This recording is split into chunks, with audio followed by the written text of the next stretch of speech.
Hello sir. Radhe Radhe. Radhe Radhe. Sir, पिछली चर्चा में जब कलयुग का प्रसंग चल रहा था तो आपने बताया था कि कलयुग ने राजा परीक्षित के मुकुट में स्वर्ण में वास कर लिया था।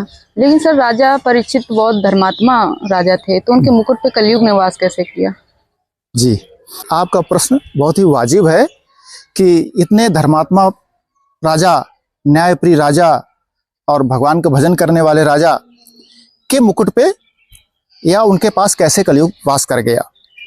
दरअसल इसको समझने के लिए थोड़ा पीछे चलना पड़ेगा। जैसा कि पीछे बताया गया कि अर्जुन के पौत्र थे राजा परीक्षित, तो कृष्ण भगवान के समक्ष उनकी उपस्थिति में भीमसेन माने भीम का एक बार युद्ध हुआ था राजा जरासंध से। जरासंध बहुत प्रतापी राजा थे, तो जरासंध और भीमसेन के मल्ल युद्ध में भीमसेन ने जरासंध को हराया था और उस जरासंध का मुकुट भीमसेन के पास था।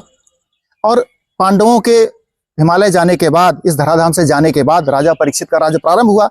और राजा परीक्षित एक दिन अपना स्वर्ण भंडार, कोष, खजाना देख रहे थे, चेक कर रहे थे, घूम रहे थे, खजाने का भ्रमण कर रहे थे, तो बहुत ही सुंदर और एक अद्भुत सोने का मुकुट उनको वहां दिखाई पड़ा रखा हुआ।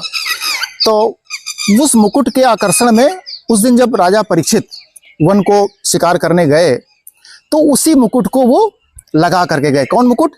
वो जरासंध का मुकुट। कौन जरासंध? जिसको आतताई राजा कहा गया, अधर्मी राजा कहा गया, जिसने अधर्म से धन कमाया, उस राजा के मुकुट को लगा कर गए थे।